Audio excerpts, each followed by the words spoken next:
Hi, I'm Anna Smith, and I really want you to come and have a part of the journey with us. Prosper and I had a fantastic time figuring out how to take us from being stagnant and stuck into happiness and the best version of ourselves. If you guys are interested, come and watch the episode. Very much looking forward to seeing you all. Thank you.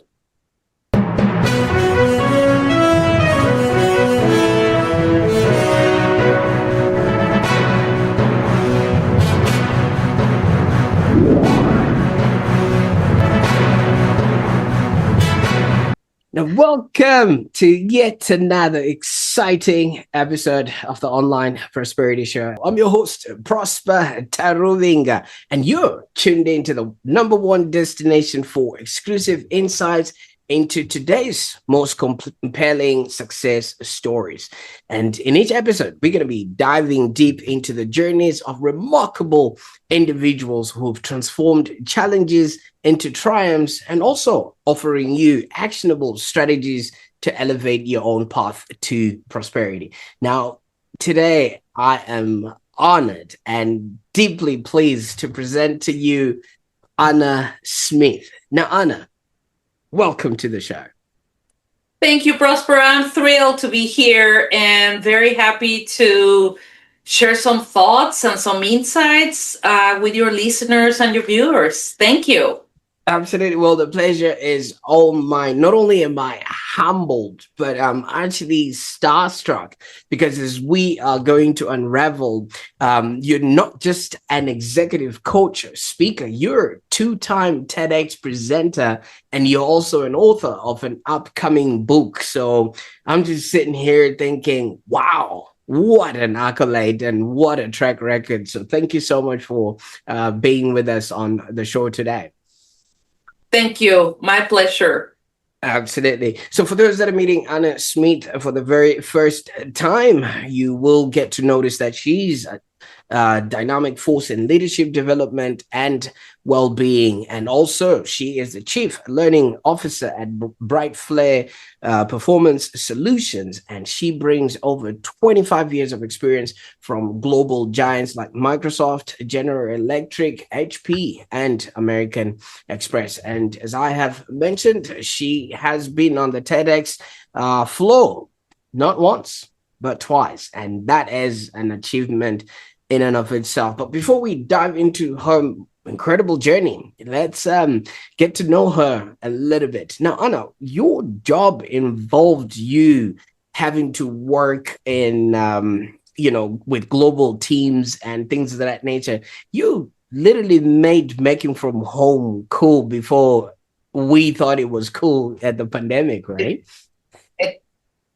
That's absolutely very true. And I believe, I don't want to say that I'm one of the first hybrid executives or remote executives, but I have been fortunate enough to have had an opportunity to work with global teams and be the leader of very, very interesting projects, Prosper, across global organizations like you mentioned, Microsoft, GE, Hewlett Packard, American Express, and others, where the opportunity to really understand and bring people together across time zones, across cultures, across mindsets, and bring them all to achieve results and keep them motivated and keep them at their best has been one of those things. At the same time, in addition to my team or teams with whichever organization I had been part of, I think the other very interesting opportunity, if I were to distill it, is to be in moments in organizations where they have to shift, for example, the whole business model of the company. And come to say and build the new leadership philosophy, the new leadership development programs, and the new leadership mindset and headset and heart set for the leaders that were going to lead that new business model very effectively, very productively, very efficiently into the future globally, right? Because all these organizations are and operate, in the world as their playground. So that has been the other bit. So in summary, it's not only the team that you are tasked with, the team that you have to grow, develop, identify, build, etc., but also the um, transformation and the business transformation that you have to help support and become part of the backbone to achieve the results. And I feel very blessed of having been at the right moment at the right time to be part of those experiences, myself and my teams. Absolutely. And thank you so much for opening us up to that part of your journey. Because if you look at the companies that you've worked in, I mean, not only are they just, Fortune 100 type companies or Fortune 500 type businesses, but these Yeah. are businesses with world reach, world impact. If you look at Microsoft, HP, American Express, so that means your influence was felt in places you probably would never arrive, but people are still enjoying that change and that impact that you have done. But thank you so much for the work that you have done. I don't know if you have realized it to that effect, but let's track back a little bit. You just don't end up becoming the spearheader of these kind of change and monumental decisions with companies that are already at the top of their game. Right. How did you end up there? Where did it all start? You know, Fantastic question. It's been a while that I got that question, and my bucket list from when I started, when I was in college and I was about to start my career, I always looked at and identified who were the organizations and the leaders that were leading the organizations that were really making a difference in the world. And what I mean by that, Prosper, is what were the leadership personas? Were they holistic or were they just after the money? I've always been very interested in creating and building and promoting leaders that are holistically impactful, because in the long run, if you're not, the journey is going to eat you alive. It doesn't even matter how much, how many accolades or money or levels you grow inside an organization. It's really all about, is this compatible with anything and everything that you really want to achieve in life, and it's valuable to you. And let me give you a quick example. If one of your values is family and you're spending 16 hours working every day and you work on weekends, your value of family is really not being touched or not being considered. And believe me, that is going to take a toll on you sooner rather than later. So it is very, very important to understand that as you start your career. And I know mine now, I'm going to hit probably 3 decades in a couple of years. And that's a very important lesson that I have learned. You have to really understand what you're after. And in my case, I was very fortunate because one of my top organizations was American Express. And I was able to, out of college, get an opportunity to be the talent acquisition specialist or lead or what have you for talent acquisition for American Express in Mexico. So I was responsible for all of and everybody that was hired into the organization at the country level. So that was my first job out of college. Imagine that. I was like, how did this happen? I don't know, but I'm so glad, and I know I can do it. And it ended up being a fantastic decision, and one which would pay in spades down the road. By the same token, was it an easy thing to do? Was it a 8 hours a day type of deal? No. Was it easy? No. Did I have to learn a lot of things? Of course I did, etc. So to your great question, Prosper, how did I get started? It was in the right place at the right time with a great opportunity and the right boss. By the same token, the invoice that you have to pay for opportunities in life, especially at a level like this, typically turns out to be high. You just don't know the invoice that you're going to be passed on until you get it, right? Absolutely. And thank you so much for obviously shedding light to this aspect of you, because now it really does showcase, because the trend that then ensues is you're much more interested in the human aspect of people within technological type businesses. And obviously being interested in people is a whole different game ball in and of itself. I'm just, when we were talking before the show, we were talking about kids and things of that nature. And Yeah. just recently, it was Halloween, and not recently, but at Halloween, my little girl wanted to be a witch. And I'm just hoping that's not going to be a career a career, wish or decision that she's gonna want to make moving forward. What was it like for you growing up? Did you know this is the type of thing that you would have wanted to be, especially particularly working with people?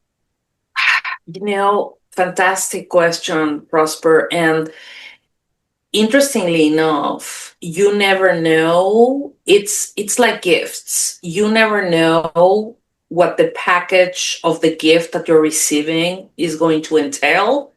You decide to open it or not.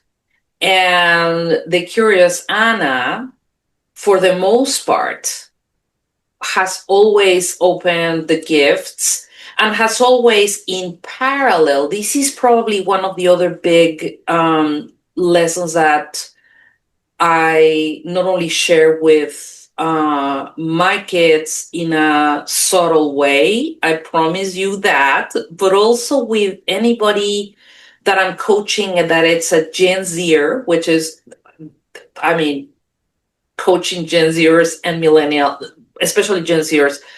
Millennials, lots of fun. My husband and I, we have 4 millennials, so lots of fun for that one. But the most important thing is having that plan. What do you want to do when you grow up? What are your goals? What are the companies that you might be interested in, and why? It doesn't really matter, Prosper, if I want to work for Amazon or Apple or Google. It doesn't really matter. What matters is, why do you want to work for them? Because once you're inside, you're going to leave the culture, and the culture is the way I want to refer to the culture is, what is the worst behavior that a company accepts? That's the culture. So culture is behaviors, but behaviors that are accepted. So if you're expected to be at every meeting just because you're invited, that's part of the culture.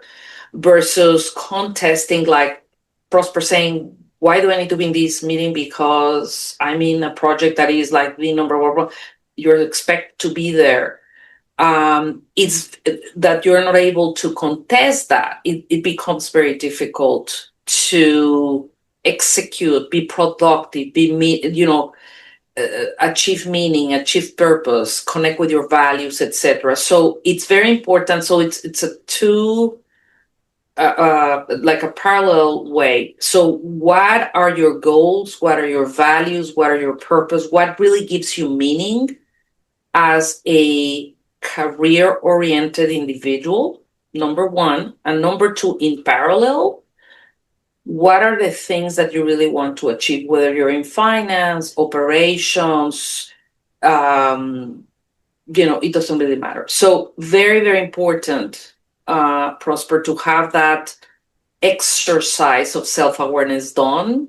And one of the things that I would like to share with your listeners and viewers is that, at least in my experience of being a coach of probably over 1,000 people, executives, very senior leaders, startup folks, so a huge variety, certainly a lot of very senior executives, is that when I ask them about their purpose, I typically shock them.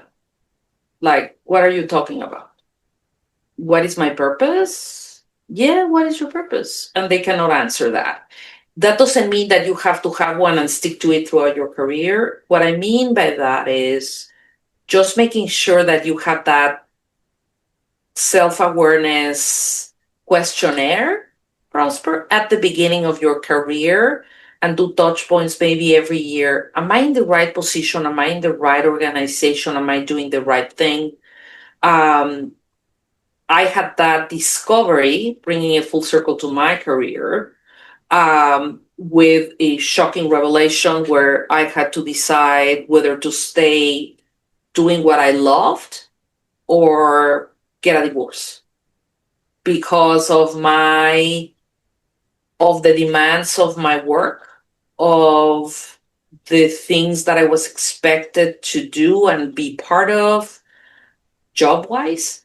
And therefore I had to decide. It was something much more, um, mm, things that build throughout. I mean, these things don't happen with one circumstance or one action per se, but I want to make sure that everybody has kind of that almost headset and does that every month or every 3 months or whatever. Where am I? Am I doing everything that I want, everything that I need? Am I really getting meaning from this? Am I hitting my purpose, etc.? So that was a little bit part of what probably the first 10 years of my career decided for me. And I decided for myself with all these decisions or lack of them.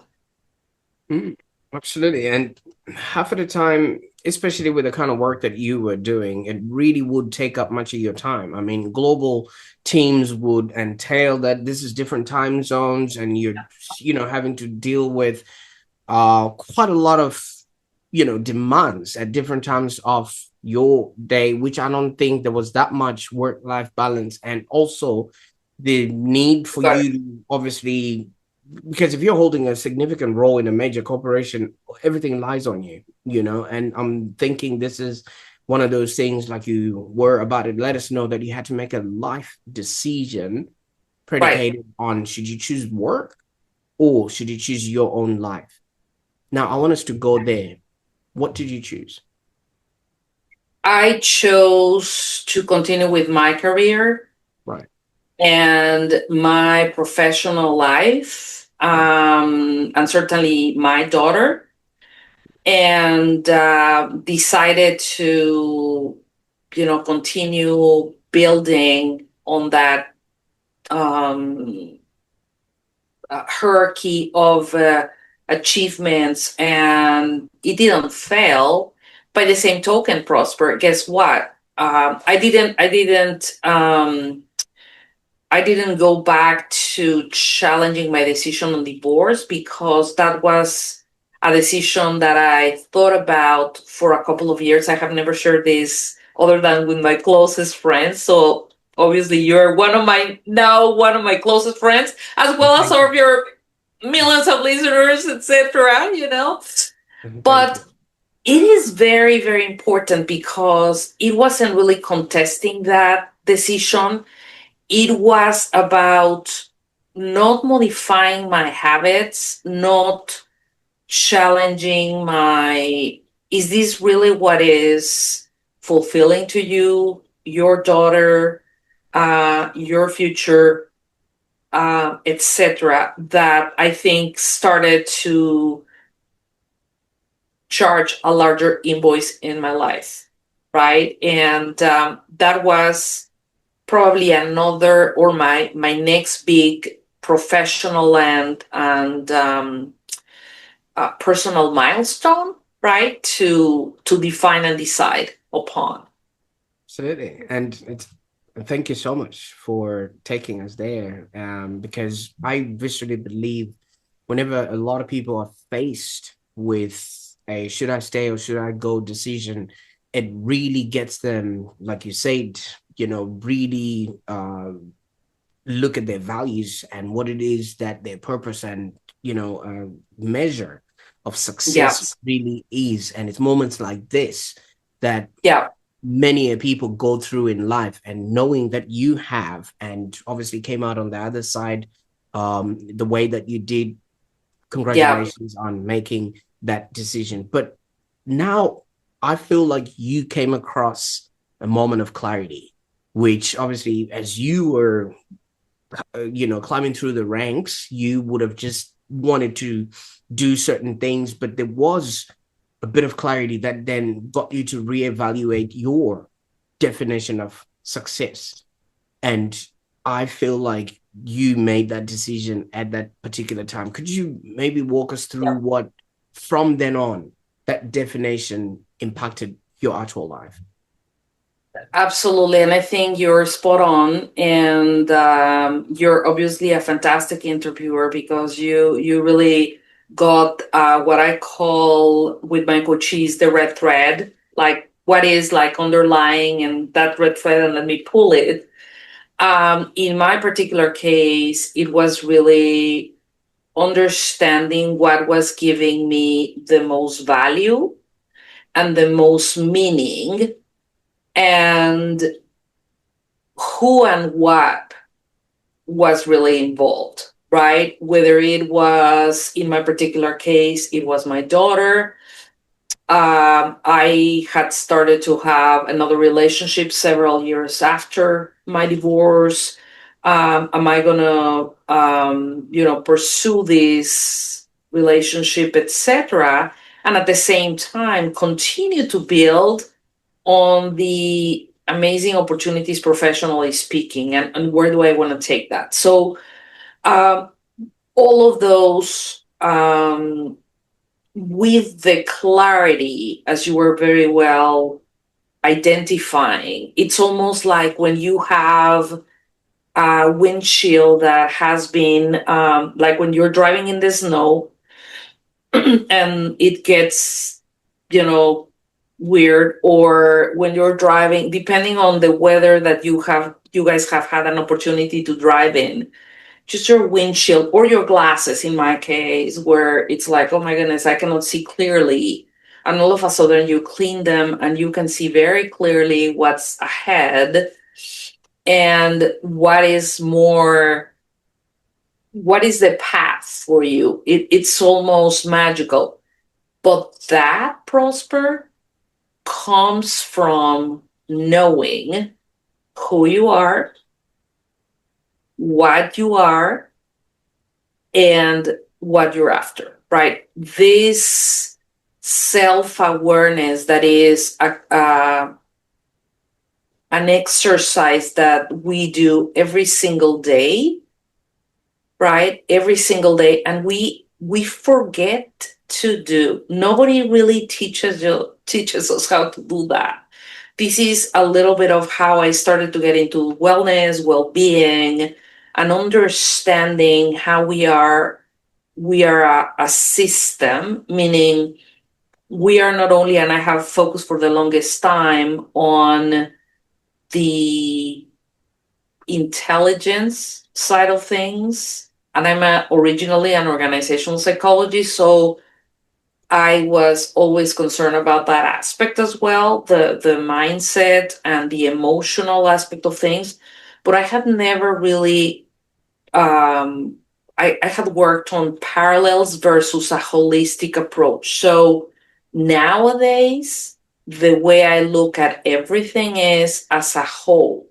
Is this, is this physically, emotionally, intellectually, um, purposefully? Is this really what you're after? And there's very clear ways, and one that I would love to share that I particularly, I have several methods, but one that I love, Prosper, and your listeners and viewers may be familiar with, which is Ikigai, which is such a clear, clean way to land on, okay, what should I do tomorrow? Right? I got laid off on, last week. I don't even know where to start. I never had a plan. Start with your Ikigai so that you can really understand what gives you value, what is important to the world, what can get you paid off, get traction financially for you, and what can be really important for the world. So think about how to approach this in a way that is a little bit more practical, like an Ikigai approach. I know when emotions are in, it becomes very, very cumbersome. This is a little bit of what I have been focusing on for the book that I just released, because I literally understood what is going on with emotions with all my clients, right? Like, what is going on with emotions? Anna, you should know by now. You should know by now what emotions are all about. Emotions are subconscious. We don't have any control over them. But if you learn to understand them and name them and figuring them out, it's going to be a lot easier. So, coming full circle, if I were thinking about restarting, or, I want to restart a career, I'm not satisfied in my job, I listen to Prosper and Anna. OMG, where do I start? I would start with your Ikigai, right? Do that exercise for sure. Think about what that means to you, sleep on it, think about it the next day. If it fits, go for that. Because you may decide, you know what, this job is not for me. I would never recommend anybody jump off a job without having anything else in their pocket, right? So think about how you can build that bridge, but you already know where you're going versus, oh, somebody else made a decision for me, meaning the company, and therefore I don't have a fallback plan. Well, guess what? I already have a fallback plan and I've been working on it for 6 months, right? Absolutely. Absolutely. And thank you so much for dissecting that. I mean, that's what the Ikigai really is. You take out all those parts and then you put them in a whole, and that little bit there is what you really need to sort of focus on. And Yep, it's obviously not an easy decision, like you said, and especially for yep, somebody now jumping into this, they need to make sure they've got a fallback plan and things of that nature. But you started talking about emotions and also yep, really, showcasing to us that this is something that a lot of people might be putting on the side, or if you walk into their homes, their carpet has got a bit of lumps because they're just sweeping things under the carpet there.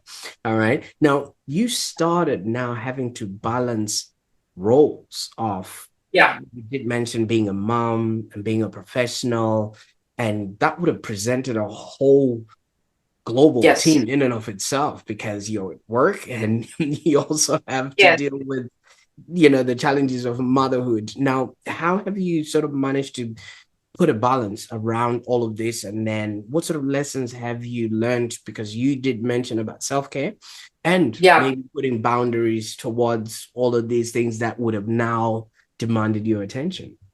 Yeah. Great questions, Prosper. And on top of that, just because I never like boring things, like why manage only two things if I can put 15 at the same time, right? Why not? Got remarried with a fantastic, amazing man. We've been living here in the US for the past almost 21 years now. And the other accolades, the other areas didn't go.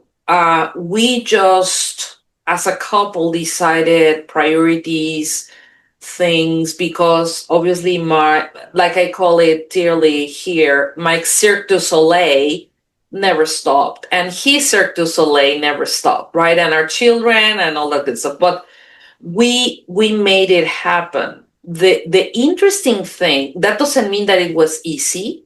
That means that we made a lot of mistakes, but we were um like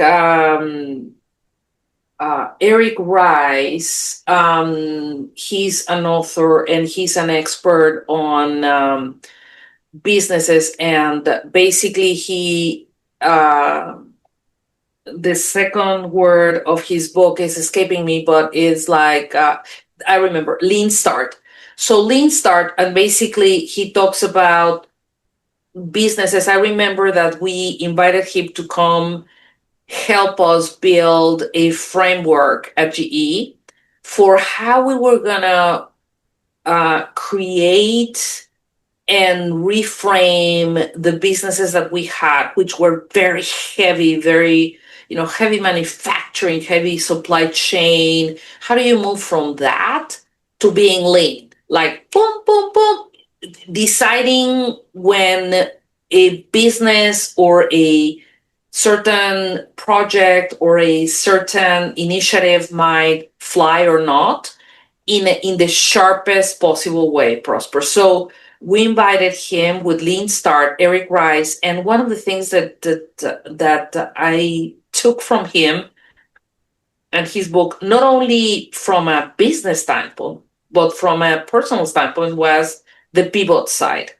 So you start with a business, you build the business case, you present it, you do it, it becomes clear that it's not going to fly. So so you pivot. So you have to cut, reshape. It was a triangle. Now you make it a square. You make it whatever it is. In life, I think it's exactly the same thing. You really need to have that pivot skill to decide how, when, and where you can, reshape whatever it is that you're doing. And in this particular case, it was pivoting. What were some of the things that in my case were, or on my husband's, or us as a family, we needed to pivot? And that has helped us a ton. But that meant that we had mistakes made and acknowledged, that there were there was no one to, meaning if it was on my husband's cap, it was not like, I told you, or it was on my cap, it was not, I told you. It was a commitment on both sides, and it takes practice and it takes work. But I think the most important aspect, Prosper, from all of this is that you and we really have to learn how to communicate. And believe me, I'm a Latin. I love to communicate, but may not necessarily communicate in the best possible way, because I may be very happy or very emotional or very, I don't agree with, you know what I mean? So you have to find that common ground. So all of this is part of the journey that I would be inviting your listeners and your viewers to really think about. So what, coming full circle, what is your purpose? What gives you meaning? What are your values? What is critical for you? What is critical for your success? And where do you want to see yourself in, depending on the age that you're in 5 years, in 10 years, in 20 years? Where do you want to see yourself? How do you want to feel? Do you want to feel that you are with the right person? Thinking about a relationship that you can have amazing conversations or an amazing discussion on whatever it is, or be silent for an hour while being together? Or do you want to be by yourself and say, you know what, I realize that I am one to be by myself, and this is really what I want to do. I want to write, I want to blog, I want to podcast, I want to do whatever. But if you don't do the exercise that we've been talking about from the get-go, right? Like learning. I do this with my clients, Prosper. I ask them, depending on the situation, on the case, on the story, to bring a mirror to the session. And they are like, to the next session?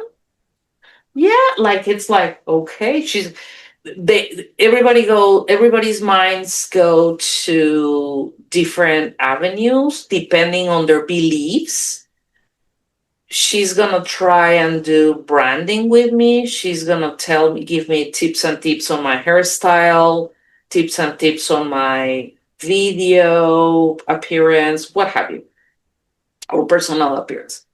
It's really not about that. It's about there's other things for those metrics, and you know that, well, you're an expert.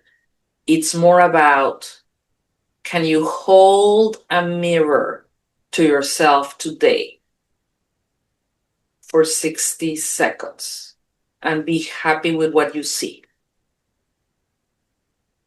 Wow. Wow. That is kind of where all these kind of sort of hopefully comes together. And if not, go back to your notebook. I haven't written anything. I haven't written any values. I thought that my values were work. Well, they may not be, because you cannot hold a mirror to yourself for 60 seconds. What is it then? Hopefully that's useful for your listeners and viewers. Oh, Very absolutely. powerful exercise. I know. Absolutely. Absolutely. Because so many times we just go through lives, go through the emotions, like you were talking about, just ticking boxes and living vicariously through other people. Maybe it's our kids, or just watching celebrities and just saying, that would be nice, and not necessarily going through the actual thing that we want. Because when you look at yourself, you see yourself. And Yeah. do you see yourself being who you're supposed to be? And I think that's Yeah. very, very powerful Yeah. exercise. Would that be the reason why? I mean, obviously I know this might not pertain to this, but when you are on Zoom with someone for a very long time, you tend to become very open, because you're seeing yourself and your reflection of yourself. And it's not like when you're having a conversation with someone, all you're seeing is them. But when you're on Yeah. Zoom, part of you is talking back at you. Absolutely. Wow. Absolutely, Prosper. Absolutely. And this is the thing is that one of my areas of expertise for the past probably, I don't know, 8 or 10 years as well, out of curiosity, because again, my children, even though they're not children now, but they're young adults, they have their lives, etc. But I was concerned about, not only for them but for my clients in coaching or leadership development, etc., the use of digital devices, and most of them telling me I don't have time. How am I going to meet? I always have things to do. Everybody reaches out to me, et cetera, et cetera. Over a mobile, et cetera. Yeah, and I'll tell you what I tell my children. Well, neither of you, they all went to college, but neither of them is a doctor, like a neurosurgeon. Like, are you needed in the OR right now? Like when we're having dinner? Like, are you guys needed? Well, that was the first of, we're never going to use device, because then you have to connect. You have to actually have human conversations. That's on a connectedness level as a human being, and it's a natural thing today, but because of all the um, digital devices, we are losing that skill to that. But in the case of kind of one level up from what you described very eloquently, with us watching people over a Zoom call and how we feel connected to them. So psychologically, when we see people over video, and this is a psychological bias, I'm going to call it. You feel directly connected to them. So, for example, my husband jokes about this with me, because I feel like I'm like this with Tom Cruise, because I've seen all of his Mission Impossible movies. And every So day my husband he's is a like, bartender. one of these days, Hobby, his name is Steve. So one of these days, if we meet him in the streets of New York, or here at home in Houston, or in London, or wherever the heck we are, and I see him, or there's a shoot, I just want you to know that I'm gonna go and say hello, because I know him. And he's like, you do realize that you don't know him, right? Well, I know that I don't know him, but I'm gonna go and try, But it's basically that. This is why we feel so connected. This is the artifact, the route that influencers, this is the path that influencers build for a lot of us, and we feel that we know them. But those are psychological uh, pathways that of course are built and are part of us. And when you know how to play that game, you're able, just like Google plays the game and Facebook plays the game, and this is why they keep us addicted in their platforms. But that's another story for another day, my good friend. But hopefully that is useful for folks in terms of making sure that they have that they're able to make themselves self-aware on what they really want. What do I want? What makes me happy? What gives me meaning? And really write it down, and really have it at as part of their plan. And then from there, build everything else, versus I want to work for Amazon because it's Amazon. Well, Absolutely. I right? like that, because we now live in a hyper connected world. And obviously, when you're working with leaders, you want them to be able to maintain digital well-being that then gets them to have an understanding of who they are, and also in relation to the people that they're supposed to be leading. But in all of this, your personal journey has really influenced your approach to what I now think is empathetic leadership. I mean, you've had to lead people in diverse cultures, Yeah. and you've had all this exposure, and you also are from a unique ethnic background, which allows you to be obviously vocal in ways of your own upbringing, as compared to the corporate culture Yeah. and things of that nature. Now, I feel like you're a blend of all of these things, and people that have an opportunity to work with you are receiving a gift, like you say, the package that you spoke about earlier on, which Yeah. is just a gift of personal journey, lived experience, and also earned experience from the holes of the companies that you have worked before. But why is all of this that you are bringing to the table as Anna Yeah. Smith essential in today's workplace?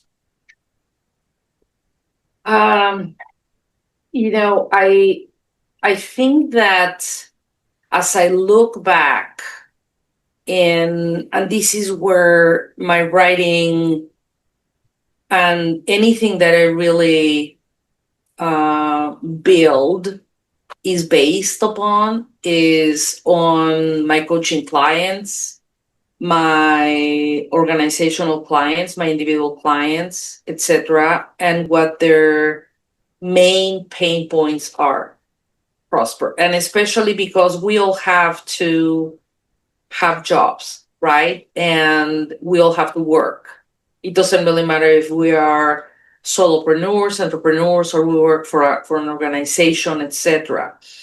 But I think based on literally the thousands of people that I have been privileged to work with and coach and help them with their leadership development, and now those that are part of my coaching clientele, or leadership development clientele, I think that one of the most common threads that I'm finding is that there is a basic need to find a balance between who I am, who the organization needs me to be, and who my friends and family needs me to be.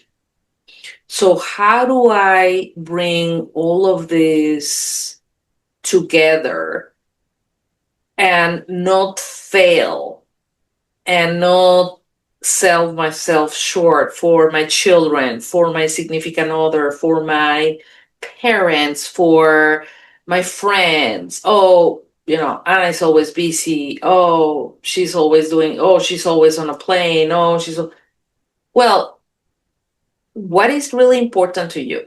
So for me, is all about what is most important to you now, and how do you want to build your future? Because guess what?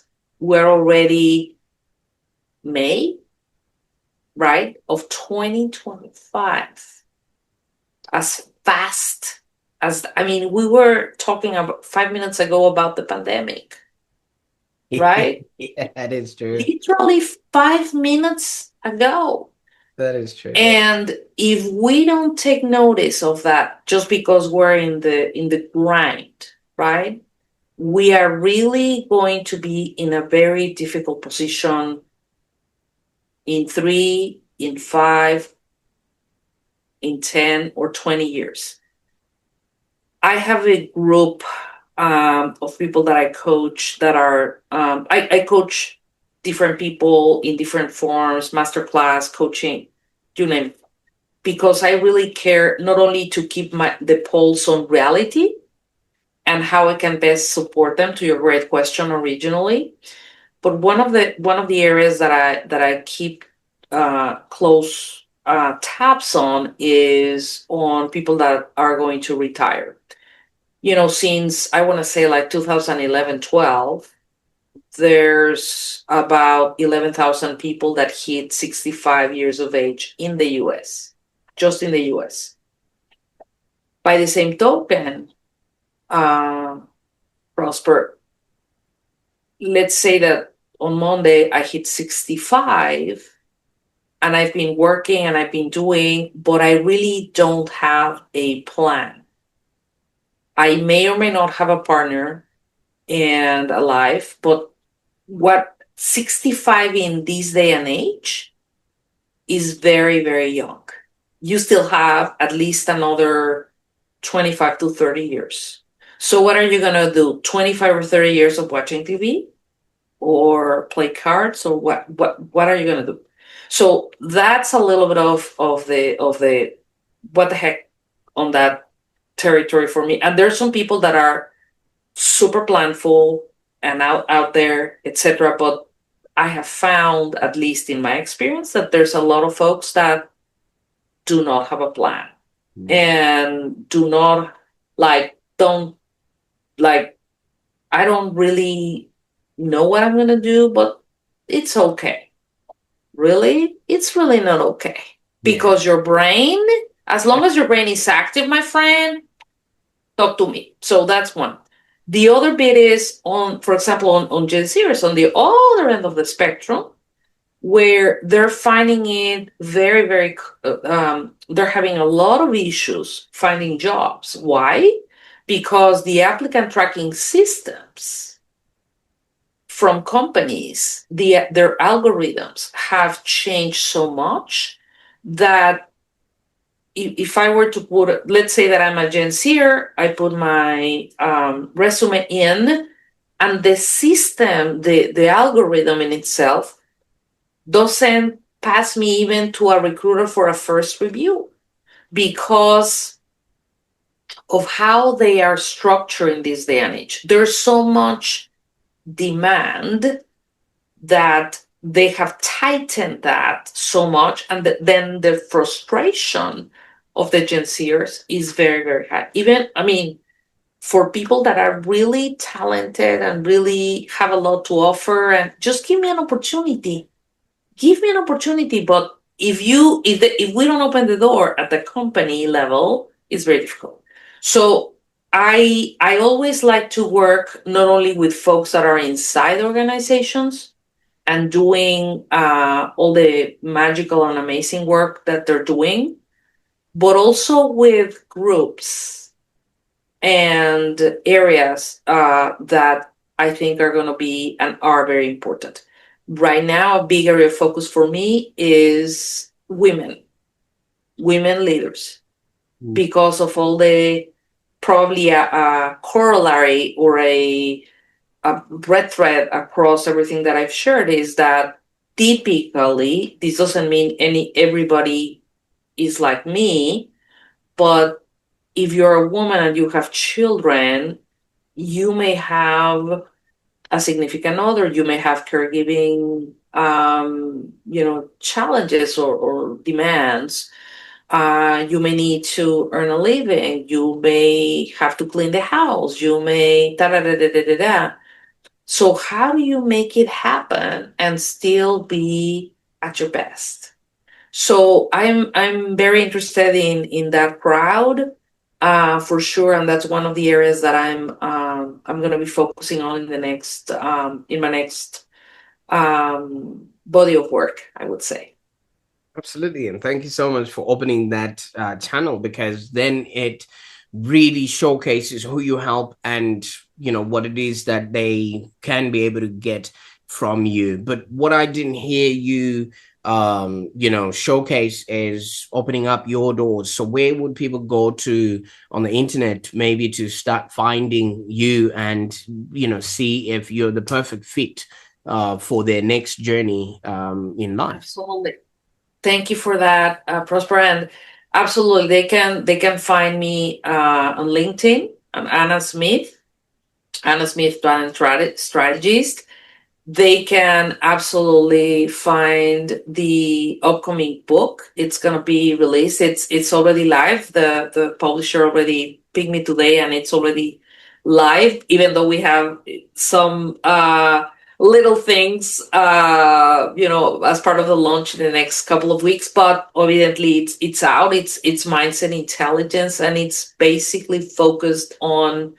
It doesn't really matter how old or young you are, but it really talks to the human in each one of us and how we can best identify and build and change from our habits, from our beliefs, which trigger our thoughts, which trigger our feelings or emotions, of course, and therefore our actions and therefore results. So um, that's one of the main concepts of the book. And then, of course, please reach out to us on brightflare.com, where we will be posting the next cohort for this particular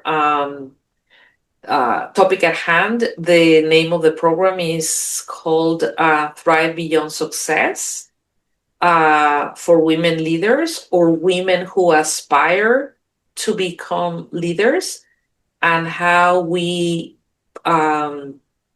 anticipate are going to be able to help them. And as part of the faculty, I'm bringing a lot of colleagues from different backgrounds, nationalities. I just thought it would be a lot of fun to bring people from all over, gals, to help us, gals and guys. There's a couple of guys as well that can help us, and help the women that attend the program on how to get from where they are today where they want to be. And for me, it has to do a lot with everything that we talked about today, Prosper. I want people to really be happy, happy and at their best. Life is too short to not be happy. Absolutely, absolutely. And Anna, indulge me if you can for a little bit. I viscerally believe your life experience and your work experience combined with now what you're offering and the books and all the resources kind of are a shortcut or a rite of passage for so many people that might just be going through life based on other people's values, dreams, and hopes. And what you're presenting to them is like a pattern break, to say, hey, stop, focus, look at what really matters to you. And then after you're done with them, now they know the path they're taking. It's like a mini quinceanera, so to speak, like a real mark of this is the pattern break. I don't know how you feel about that conclusion.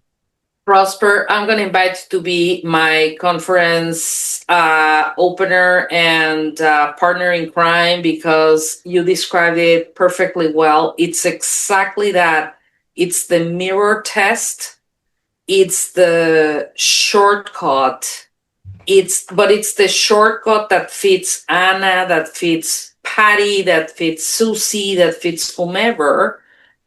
And by the same token, guess what? You're going to be part of a community. We're not going to let you go. We're going to be all together achieving this and celebrating each other's successes. So thank you. That was a fantastic, fantastic question. Thank Oh you. my. Oh my. Well, I can't wait to see what everybody else who's watching this is going to do with this information today. And Anna, I can't thank you enough for the time that we spent on the call. I mean, your life story and your experience have so much depth and value for whoever was watching and listening to this, and it's just one of those things that you never really get an opportunity to hear the behind the scenes of some of the people that you look up to. And because people would just see you on that TEDx and maybe see you signing books, but they don't know the story behind the glory. And I really appreciate that we went there today. I can't thank you Thank enough. you. Thank you. You're very kind. And I absolutely appreciate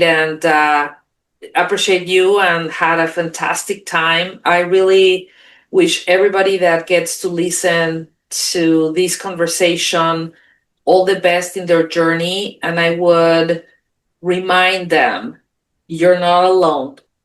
There's people like Prosper and myself who care. Reach out. We're here. Thank you. Fantastic. I really appreciate that, and I received that. Now, for those that are watching, if Anna's story resonated with you, please just share this episode with somebody who could benefit from her insights. There's a lot of us that are just going through life and don't quite know what the next step is, or they think that next step is their decision, but that's somebody else's plan that they're just living through. And if somebody has shared this video with you, just next time you see them, give them a hug, because they really have seen something in you that you possibly wouldn't have been able to see in yourself. And that potential alone should literally help you be, do, and have a happier existence. And while you're at it, don't forget to subscribe for more transformative conversations like this. And I think in our next episode, we're going to be exploring ideas that could help you lead a happier and more fulfilled life. And be sure to check out all the links in the show notes, where I'm going to be showing you some of the work that Anna has been up to, and also links to the new upcoming book, Mindset Intelligence. All right. And just be, do, and have all that you're aligned to be, and live the life that you are supposed to live, not by following other people's rules, by defining what it looks like in yourself. Until next time, stay prosperous.